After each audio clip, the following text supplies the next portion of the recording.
3월 첫째 주 KMATV 뉴스 브리핑을 시작하겠습니다. 의료계가 국회에서 간호사 독점법과 의료인 면허 취소법을 강력히 성토했습니다. 최근 대한의사협회 전성훈 법제이사와 대한병원협회 송재찬 상근부회장은 법제사법위원회 법안심사 참고인으로 출석했습니다. 이 자리에서 전 이사는 간호법이 법률의 명확성 원칙을 위배하는 등 보완 필요성이 높고 의료인 면허 취소법 역시 아무런 범죄를 범하기만 하면 면허를 취소하는 건 직업의 자유를 침해한다고 지적했습니다. 송 상근부회장은 국회의원들 사이에서도 간호법과 관련해 전체 법 체계상 간호사만 떨어져 나가는 것이 합당하냐는 지적이 있었으며 교통사고 등에도 의료인의 자격을 제한해야 하는지에 대해 의문이 제기됐다고 전했습니다. 한편 대한의사협회는 두 법안의 입법 저지를 위한 비상대책위원회를 구성하고 박명하 서울특별시 의사회장을 위원장으로 선출했습니다. 보건복지의료계가 간호사 독점법과 의료인 면허 취소법 저지를 위한 총력투쟁을 결의했습니다. 대한의사협회를 비롯한 13개 보건복지의료연대 5만여 명의 회원들은 지난 26일 여의도와 더불어민주당 당사 그리고 국회 앞을 행진하며 국회의 해당 법안 강행 처리를 규탄했습니다. 이필수 대한의사협회장을 비롯한 13개 단체장과 박명하 의협 간호법 의사면허 취소법 저지 비상대책위원회 위원장은 총력투쟁을 다짐했고 최운창 전라남도 의사회장과 조영진 대전광역시 치과의사협회장, 장인호 대한임상병리사협회장, 강용수 대한응급구조사협회장이 삭발을 감행하며 결연한 의지를 보였습니다. 이날 보건복지의료연대는 결의문을 통해 야당의 일방적인 간호법 및 의료인 면허 취소법 본회의 직회부 의결을 강력히 비판하고 다수의 보건복지의료 영역을 침해하는 간호계를 규탄했습니다. 대통령실의 소아진료체계 지원 방안 발표에 의료계에 묵었던 갈증이 표출되고 있습니다. 윤 대통령은 중증 소아의료체계 확충, 야간, 휴일, 응급 등 사각지대 해소, 적정 보상 및 소아의료인력 확보 등을 대책으로 발표하면서 소아의료체계, 긴급의료체계, 24시간 상담, 중증 소아진료체계 등 공공정책을 보강해 아이들이 크는데 지장이 없도록 의료계와 힘을 합쳐야 한다고 말했습니다. 그러나 의료계는 실효성이 떨어지는 탁상공론이 되지 않을까 우려가 깊습니다. 특히 대한아동병원협회는 소아진료 공백을 없애기 위한 실천 방안과 재정 문제 등에 대한 내용이 없다며 강한 아쉬움을 드러냈습니다. 이필수 대한의사협회장 역시 일간지 심층 인터뷰를 통해 의사 수를 늘린다고 소아과 의사가 늘지 않을 것이라며 선제적인 관련 수가 인상 필요성을 강조했습니다. 교통사고 환자의 한방진료비가 터무니없이 비싸다는 분석이 나왔습니다. 대한의사협회 자동차보험위원회가 2021년 건강보험심사평가원에 관련 자료를 분석한 결과 교통사고 경증 환자에 대한 한의과 자동차보험 총진료비가 의과의 2배에서 3배 높았고 같은 병증에 대한 진료비 역시 높은 것으로 나타났습니다. 교통사고 환자에서 가장 흔한 목 부위 관절 및 인대의 탈구, 염좌 및 긴장상병의 경우 환자 수는 의과가 한의과보다 약 3만 명 많았지만 진료비는 한의과가 의과보다 2.4배나 많았습니다. 이태현 의협 자동차보험위원장은 경증 환자의 장기 입원 등 문제가 한방 자보진료비 급증과 자동차 보험료의 인상 주요 원인으로 작용했다고 지적했습니다. 응급실에서 의료진을 폭행한 사람에 대한 신고를 의무화하는 입법이 가시화되고 있습니다. 국회 보건복지위원회는 지난 24일 응급실 폭행 가해자의 신고를 의무화함으로써 의료진 등 응급의료 종사자에 대한 진료 방해 행위 처벌을 강화하는 법안을 의결했습니다.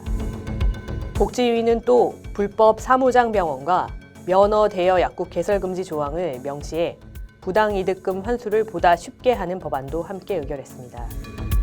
이 밖에 마약류 취급의료업자가 대통령령으로 정하는 마약 또는 향정신성 의약품을 기재한 처방전을 발급할 때 환자의 투약 내역 확인을 의무화한 법안도 통과시켰습니다. 불가항력 분만사고 100% 국가보상제 입법에 제동이 걸렸습니다. 해당 법안은 최근 국회 보건복지위원회를 통과해 법제사법위원회에 상정됐지만 법사위가 추가 논의가 필요하다며 심사를 미뤘습니다. 법사위 회의에서 국민의힘 장동혁 의원은 해당 개정안에 대해 예산이 필요한 법안인데 기획재정부와 협의를 마치지 못했다며 이소위 해부 의견을 냈고, 기재부 관계자 역시 해당 개정안 시행 시 연간 1, 2억 원 정도 예산이 추가로 필요해 부담이 큰 것은 아니지만 국가가 100% 피해 보전을 해주는 것이 원칙상 맞는 것인지에 대해 논의가 더 필요하다고 말했습니다. 보건복지부 박민수 제2차관은 재원 문제보다는 필수 의료 인력 확보 등을 위해서도 법안 개정이 필요하다고 항변했지만 받아들여지지 않았습니다. 한편 응급의료 종사자가 업무 수행 중이 아닐 때 실시한 응급의료 또는 응급처치에 대해 형사책임 면제 범위를 사망까지 확대하는 내용의 응급의료법 개정안 일명 선한 사마리안법 역시 이소위에 회부됐습니다. 우리 사회의 필수의료 안정화에 대한 국민의 목소리는 지속적으로 높아지고 있지만 이를 실제로 현실화하기 위한 입법 의지는 불투명해 보입니다. 고혈압, 당뇨병 통합 적정성 평가에 대한 의료계의 불만이 고조되고 있습니다. 최근 정부는 두 질병을 통합해 평가하는 내용을 골자로 한 개선안을 발표했는데 새 지표 개발을 이유로 2주기 평가가 8개월 정도 늦춰지면서 해당 기간 동안 의원급 의료기관들이 가산 지급을 받지 못하게 됐습니다. 이에 대한내과의사회는 평가 주기 연기로 인해 의원급 의료기관에서 받던 기존의 가산 금액이 허공에 뜨게 됐고 그 금액은 대략 155억 원으로 추정된다고 주장했습니다. 심평원은 포괄관리 평가 개선은 불가피한 조치였다라면서도 개선을 위한 의견 수렴과 평가지표 조정 등을 위해 주기 조정 역시 필요할 것 같다라고 답했습니다. 공정거래위원회가 법률 상담 서비스를 제공하는 온라인 플랫폼에 손을 들어줘 법조계는 물론 의료계도 우려하고 있습니다. 공정위는 지난 23일 소속 변호사의 로또 기용을 금지한 변호사 단체에 과징금을 부과하고 신규 플랫폼 진입과 사업 활동을 방해하면 엄중히 제재하겠다고 밝혔습니다. 이런 결정은 대한의사협회와 의료상담 플랫폼 강남언니가 의료법 위반 여부를 다투고 있는 사안에도 영향을 끼칠 것으로 예상돼 논란이 커질 전망입니다. 강남언니는 온라인 플랫폼을 통해 성형 등 비급여 진료비 정보를 게재하고 있는데요. 이에 의료계는 의료 서비스의 기준이 박리담회식 가격만으로 인식되면 의료 발전에 역행할 것이라는 입장입니다. 비전문적 사설 플랫폼의 대응을 위하여 의협은 변협, 치협, 건축사협과 함께 올바른 플랫폼 정책연대를 출범시킨 바 있습니다. 국회가 실손보험 청구 간소화법에 신중한 입장을 취하고 있습니다. 국회 정무위원회는 지난 27일 제1법안 심사 소위원회를 열었는데요. 애초 5번째 상정 안건으로 예정되어 있던 보험업법 개정안이 막판에 심의 안건에서 빠졌습니다.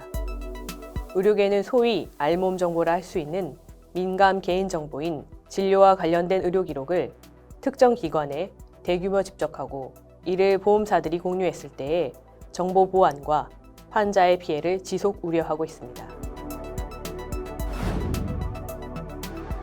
대한의사협회에 전자의무기록 시스템 인증 권한을 부여하는 입법 추진에 의협이 환영했습니다. 국민의힘 조명희 의원은 최근 한국보건의료정보원이 가지고 있는 전자의무기록 시스템 인증 권한을 의료인 중앙회에 이관하는 법안을 대표 발의했는데요. 현재 11.7%에 불과한 의료기관의 인증 시스템 사용률을 높이겠다는 취지입니다. 이에 의협은 소속 회원과 의료기관의 의견을 적극 수렴해 실질적으로 의료계에 적합한 시스템 표준과 관리 기준을 구축한다면 회원들의 편의성을 도모하면서 관련 업체와 의료기관 간 간극을 좁힐 수 있는 계기가 될 것이라고 밝혔습니다. 아울러 전문 인력, 시스템, 장비 등 마련에 필요한 예산 지원과 인센티브 마련을 요청했습니다. 이것으로 뉴스 브리핑을 마치겠습니다. 감사합니다.